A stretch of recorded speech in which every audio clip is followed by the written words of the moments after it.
নমস্কার বন্ধুরা, আপনারা সবাই কেমন আছেন? আশা করি ভালো আছেন। আমিও খুব ভালো আছি।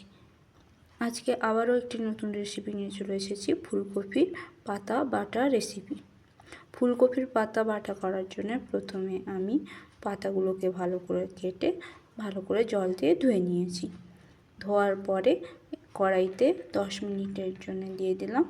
10 মিনিট ধরে ভালো করে সেদ্ধ করে নিব।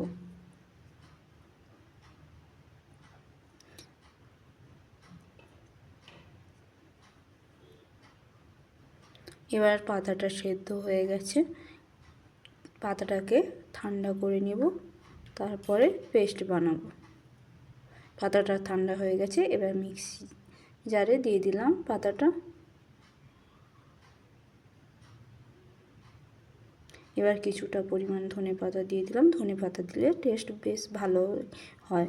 এবার আমি এখানে পরিমাণ মতো কাঁচা লঙ্কা দিয়েছি আর রসুনের পেস্ট দিলাম। আপনারা চাইলে এখানে রসুনের কোয়া 10-12টা দিতে পারেন। এবার আমি কড়াইতে সরিষার তেল দিয়ে দিলাম পরিমাণ মতো। ওই তেলটা গরম হয়ে গেছে, এবার আমি কালো জিরা দিয়ে দিব।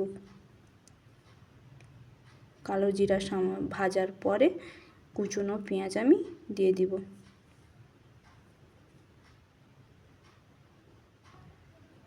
পেঁয়াজটা ভাজা ভাজা হয়ে গেছে, এবার পাতার পেস্টটা দিয়ে দিলাম।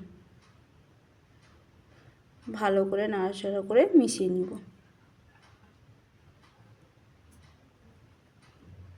এবার আমি পরিমাণ মতো হলুদ গুঁড়ো আর পরিমাণ মতো লবণের গুঁড়ো দিয়ে দিলাম। এবার ভালো করে মিশিয়ে নিব। যদি আমার এই রান্নাটা ভালো লেগে থাকে তাহলে প্লিজ লাইক এবং সাবস্ক্রাইব করে দিবেন। এখানে ভালো করে আমি জলটা শুকিয়ে নিয়েছি। এবার আমাদের রান্নাটা রেডি হয়ে গেছে। ভালো থাকবে।